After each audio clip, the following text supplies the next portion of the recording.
Hello everybody, this is Dan from Screaming Donkey Woodwork, and today we're going to make some sort of table, it looks like, and we're going to talk about how my wife's not funny. For obvious reasons, we're going to call this the Howl at the Moon table, and I'm going to show you how I use science to change the color of this wood. So join me, and let's get weird with wood.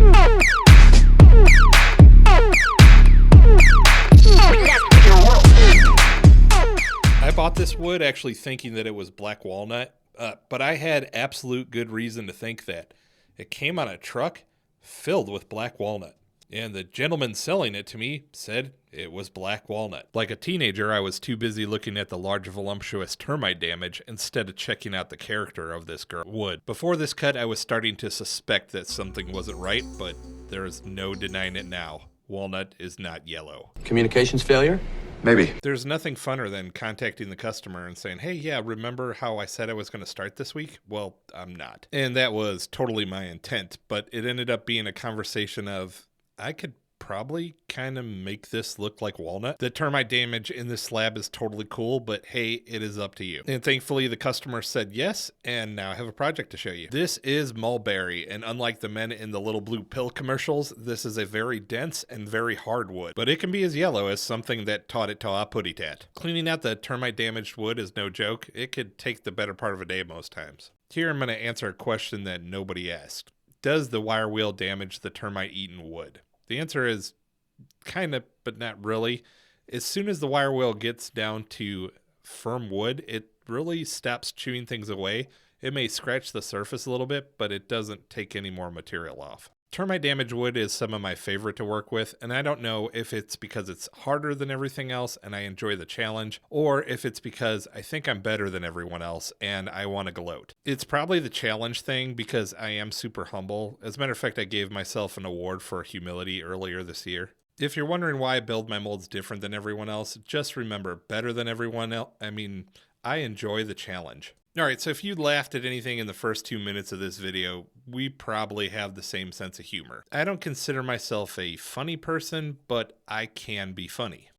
You know who's not funny? My wife, Mrs. the Donkey. Alright, when you first start to listen to this, it's going to sound like circular logic, but bear with me, because I'm going to use the story of her not being funny to prove that she's not funny. First and foremost, I love my wife wholeheartedly. Pause for jingle. Wise bond. But God love her, she is not funny whatsoever, and anyone perpetuating that myth has got to be stopped immediately. Now, part of the reason that she thinks that she's funny is that the people that she works with are even less funny. So what I'm saying is there's a threshold that you have to pass to be considered funny. Like, everybody has humor in their life, but the people that she works with are well below that threshold, and my wife does not meet the threshold. Basically, what I'm saying is she is the funniest of unfunny people. Now, I'm definitely funnier than my wife, but I'm not even sure that I meet that funny threshold. The ability to think up something humorous from time to time is not the same thing as being a funny person. And the reason I know she's not funny is because she doesn't find this humorous whatsoever. Now, for the sake of you, the audience, you understand that part of this is shtick and part of this is reality. I've set an arbitrary standard judged by me on what is funny. To me, that's hilarious. To most people, not so much either. But to funny people, also funny. But when I do this shtick to my wife, she gets angry. And not just a little angry, like Hulk smash angry. Hulk! Smash! But she's 4'11" and has the top speed of a very fast guinea pig. She can be scary, but I liken it to how some people are afraid of all dogs. People, we have to remember that Chihuahuas are dogs too. How could anybody be afraid of that? Like I said before, this is a bit of a circular argument. I tell her she's not funny, she gets mad at that, that makes me laugh, which in turn proves that she's not funny, so I tell her she's not funny. But I did say I was going to prove that she's not funny, and to do that we got to go back to the beginning. Before I started, I felt the need to say something that I never would have said if my wife were funny. Here's what I said. First and foremost, I love my wife wholeheartedly. I submit to evidence that if my wife were actually funny, I would never have felt the need to say that I love my wife before poking fun at her. Yeah, that's something to chew on right there, isn't it? Yeah, funny people don't need to be apologized to before you start the joke. All right, let's take this brief pause from telling stories to talk about what we're doing here. So we actually poured some Wisebond deep pour epoxy. Typically, you probably see me pour the Wisebond tabletop epoxy here to seal up the mold, but we needed to go a little bit thicker. Instead of going a 1/4 inch, we're going a 1/2 inch, and it would not be acceptable to do that with tabletop epoxy because more than likely it would flash cure and cause a whole bunch of problems. There'd be smoke, a bunch of heat, me running around trying to throw this thing out. So I don't know if you believe it or not, but I get at least 2 or 3 emails every month that talk about how their epoxy started smoking after they only poured it about a 1/2 inch. And that's always just because they used the wrong epoxy. A couple months ago, I did an interview with Rod from Wisebond, and he said that is the most common thing is that people just don't read the directions on the epoxy. Now, the D-pour is much thinner than the tabletop epoxy, and you saw that I got a leak, and I fixed that leak real quick by smearing some Flex paste on it. I buy it in the caulk gun because you can seal it back up, so I would highly suggest that you do it that way. I mean caulk tube. I said caulk gun. I meant caulk tube. I could never mix up my caulk gun with my caulk tube. I mean, God forbid, what would the neighbors think? So after doing a quick scuff up, I had Becca go back and put some super black paint around the moon area. I know we already had black epoxy there already, but what I wanted was something for the stars to really stand out on. They kind of would on the black epoxy, but on this black paint, it's even more so. Here, my shop helper Becca is mixing up some black epoxy along with some shavings out of the dust collection. And this has pretty much become my standard way of making dirt terrain. And if you're wondering why I do it this way, it's just because it makes a really nice cut surface. Like, it would be nice if I could use actual dirt, but the problem with actual dirt is it has rocks and silicates in it that would mess up my blade when I cut through it. So we make up this fake dirt, and with that, if you wait 24 hours, it's still kind of soft and you can press things into it. So I started doing this, I don't know, but 3 years ago, and it just works out really well. It's not super smushy right now, but in a day, the epoxy will start to cure and it'll get tacky, and we can smush it down and smush things into it. Wait, I gotta say it one more time. Smush, smushity, smush, smush. A lot of guys got smushed. I think this is the first time that I let Becca pack the dirt in like this. Normally I do it because, for one thing, it's super satisfying. Another thing is we're usually doing it in a lot smaller space, and I have a lot stricter requirements of how I want the dirt to go in. I'm kind of the mindset that if it's going to be screwed up, I want to be the one that screws it up. The following evening, Mrs. the Donkey, not to be confused with Becca because we don't show Mrs. the Donkey's face on camera, came to the garage and helped me place all of the trees and lichen and everything that was going to go into the forest side of this table. We typically do this together. It's one of the few things that she does enjoy doing out in the wood shop with me. We were out there for about 3 hours and she didn't say one funny thing the whole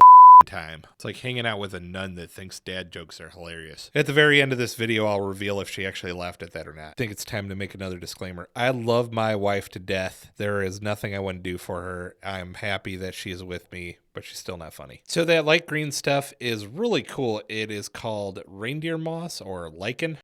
It kind of grows like a web. I got a whole bunch of it for this project, hoping to put a whole bunch of different colors in. But the rest of the stuff that we got was super dyed. That was the only natural color stuff. And the problem with having dyed stuff in the clear epoxy is that it will leach right into it. Our little plastic trees do pretty good. I've used them like 5 or 6 times, but the lichen, that definitely would have leached into the epoxy. We would have ended up with green soup. If you're paying really close attention, you'll notice that I put a whole bunch of little animals in there. So down to the bottom right, there's some deer. I hit a heart in there too. There's some foxes, and as we get closer to the end here, you're going to see a small pack of wolves that are howling towards the moon. So I did put a bunch of leaves in. The dirt that we use kind of looks like ground cover all on its own, but the leaves really add that final finishing touch to it. So this is a technique I had to look up a couple times and practice off to the side a few times with. Basically, this is how you put stars on black. So you put spray paint on your finger and you flick your finger into the black. I might have flicked it a little bit hard though. If I were an old man, you would think that I was trying to get that booger to the other side of the room. You have to flick it hard enough to not put big splotches on, but soft enough not to spray out in a straight line. So there's definitely a nuance to it, and I'm sure I'm going to get better as time goes on. As always, we are mixing up our Wisebond Deep Pour Epoxy. Wisebond. And that means we have made it to the final pour. Well, it's not the final pour. It's never the final pour. Anytime you say it's the final pour, there's 3 more pours left. And they get progressively smaller each time, but even if you think of the CA glue that has to go in, that's like a mini pour all on itself. I think I heard Sean from 4i say it really well this weekend was we fill in holes so that we can sand it and expose more voids to fill in more holes. And that is whether you use epoxy or not, because it's very rare that you have a solid slab of wood that has absolutely no holes in it. There's always something that you're going to have to repair. Picking wood with termite damage, though, is taking that kind of to the extreme. There's always more than more that you have to repair. When I pour clear, you probably typically hear me call it a snorgasm. This is the one time when it's not, when we're filling in a diorama table, because really it's exposing all of those voids and letting you see how they're going to look as the final product. It is a little bittersweet, though, because you work so hard on setting the diorama up, and just because of the refractive nature of the epoxy, it flattens out all the work. So all those trees that you had, they have slightly different dimensions and they all look cool. Once the epoxy is poured, all of the trees look about the same height. All of the animals look about the same size. And that is the feature or the properties of epoxy. It flattens everything out when you look at it from overhead.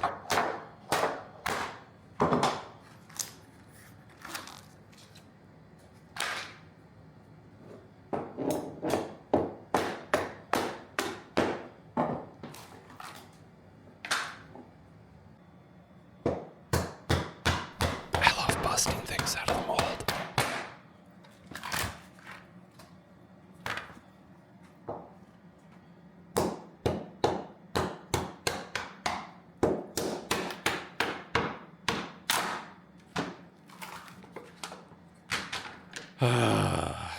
Excellent.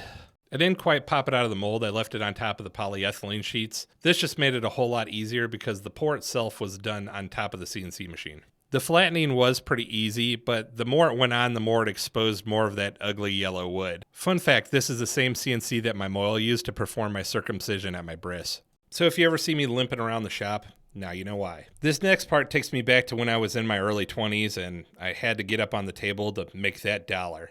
Once again, I'm trying to make that dollar by hopping up on the table. But this time, there's no fanfare, there's no creepy old guy in the corner doing a slow blink. It's just me, my safety flip-flops, and a 350-pound table waiting to crush me. No joke, the table itself was 350 pounds. So that mulberry weighs a whole lot. There was a ton of epoxy in it, and it was really heavy. It pulled in at the end over 2.5 inches thick. So it was a very big, very thick, very heavy table.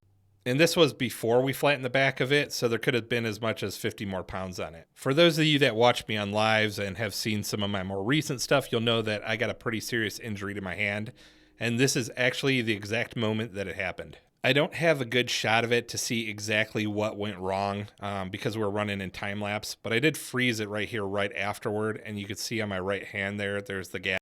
Now, I didn't stick my hand in there. That was after the fact. I put my hand up on the table to check where the bit was. My hand was actually near my body, and I was about 8 feet away from the machine when it flew off and hit me. It wasn't actually painful, and there was virtually no blood, but it was, a fun experience all on its own. I should probably sensationalize this in the thumbnail for my video. It should be like some title like, I nearly escaped death from my CNC machine, and then have like a picture of me all in bandages and stuff. I kind of feel like I'm already doing that because I've already talked about it 20 times, but that's just how it goes. Like, that's like the most interesting thing that has happened to you in a while, so that's all you have to talk about, so you talk about that. I did give up on it that night. Then we came back the next day and started to carve this wolf into the table. We set it up on the CNC machine, put a V-carve bit in there, and rock and roll. I think it turned out pretty good. As a matter of fact, on the end product, you actually have to look for it, and that was kind of the whole idea. Initially, when the buyer told me that they wanted to purchase this wolf table, they wanted the wolf to be very prominent. I was secretly hoping I was going to be able to talk them into making it much more discreet like we ended up with. But he actually came to me right before the end and said that himself. He's like, hey, I don't want to cover the whole table with a wolf. I want it to be something much smaller. As a matter of fact, I gave him like the option between a few inches, and he picked the smaller of the sizes that I delivered to him. I'm actually very happy with that decision. I think he totally made the right call. But I do wonder how I would have handled it if he would not have made the right call. So I was very, optimistic that I was going to be able to talk him into it, like if I needed to. I'm glad he called me beforehand and kind of took it off my plate.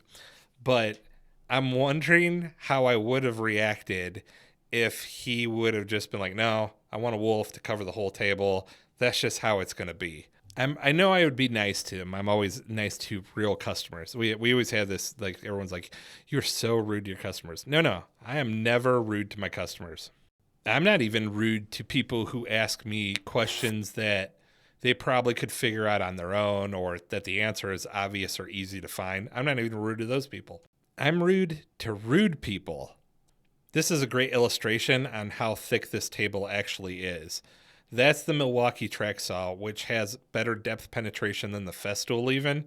And I had it all the way extended down, and we still weren't hitting the bottom of it. There was still about another eighth of an inch left there. I have a little bit of a funny story there. For years, I've been thinking that they made a Festool track saw that was bigger, and I was always wondering where to get it.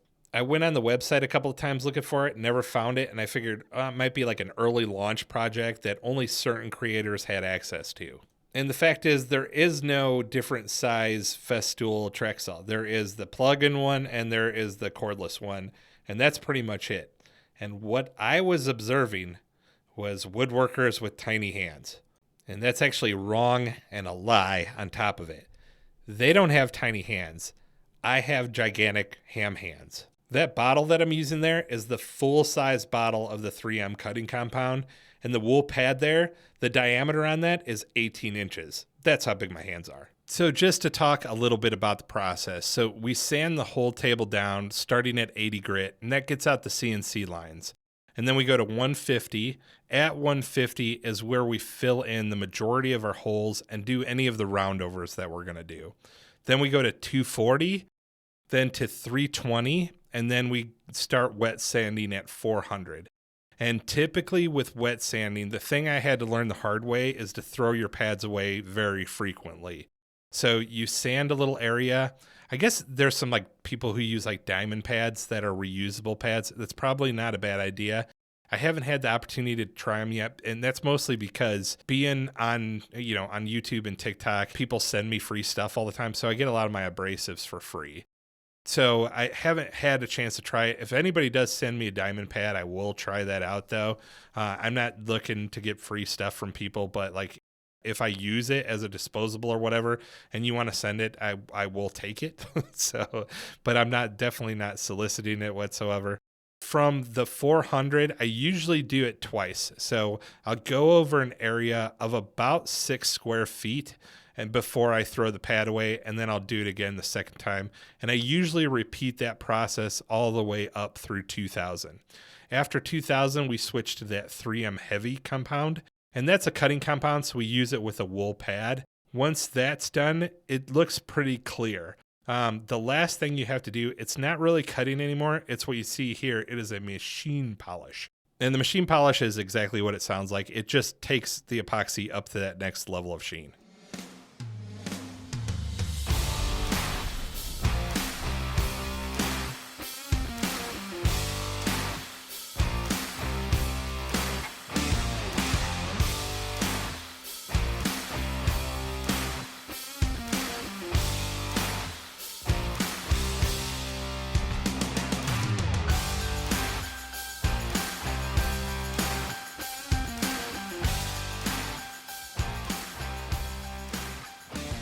So this next part is a big improvement over how we used to do this. So when we are polishing and using the cutting compound, it pushes its way up into the fiber of the wood.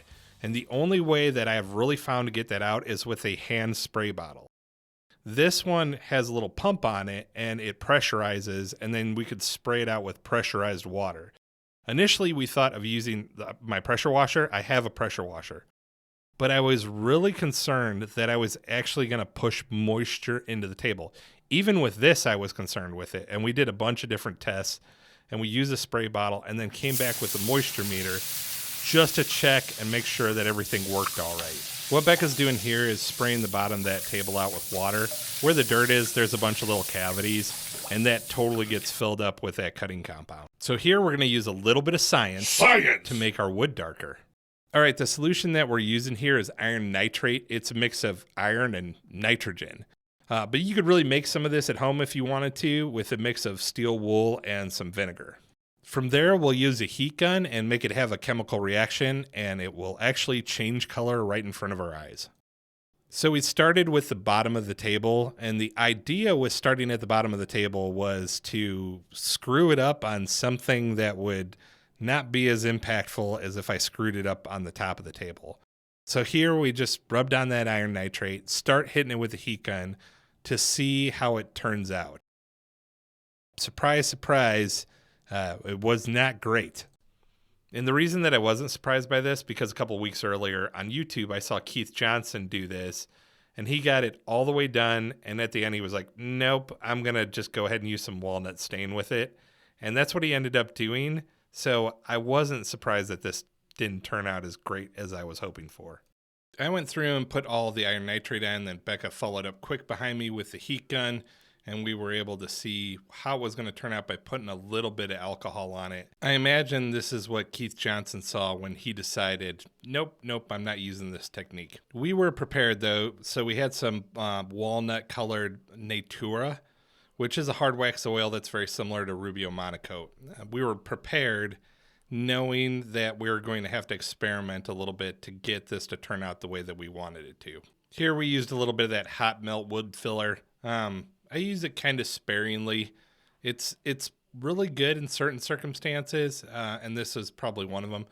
Going on the side of a table so you don't have to use CA glue to stand it up on the end is always very beneficial, especially with a table that weighs 350 plus pounds. I'm not going to show you the whole process of how we put on that Natura, but it's basically the same as any hard wax oil. You put it on, let it sit for 15 minutes, and then take it off. One thing that we did do is we wanted to keep the sapwood, the color of the sapwood, so we did that before we did the brown Natura. And then there was also a separation when we used that iron nitrate there. So the sapwood stayed its white color, and then the rest of the wood ended up going brown. After about 2 days of curing, we went back and hit it with a maroon pad, and then we put another coat of the Natura on it. We didn't film it because it's something that we do all the time. I don't think you need to see us put another coat on there, but it does even out the sheen on this. Then Becca came back and hit it with the Carbon Method nano coating. I kept going back at her, and you can see from this angle, I kept going, sheen's uneven, put another coat on it, sheen's uneven. And our first test of the moon was the last day that I had it in the shop, not in a crate. And this moon was super cool because it actually has a scaled topography of the moon. So it has all of like the craters and stuff where the craters are at on the moon. And here are our glamour shots. Remember, it doesn't matter if you're funny, just that you're fun. Get weird with wood.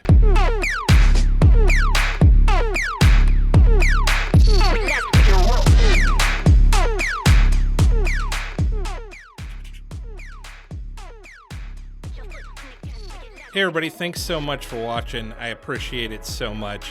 If you like what you see here and you want to see more, please click, share, subscribe.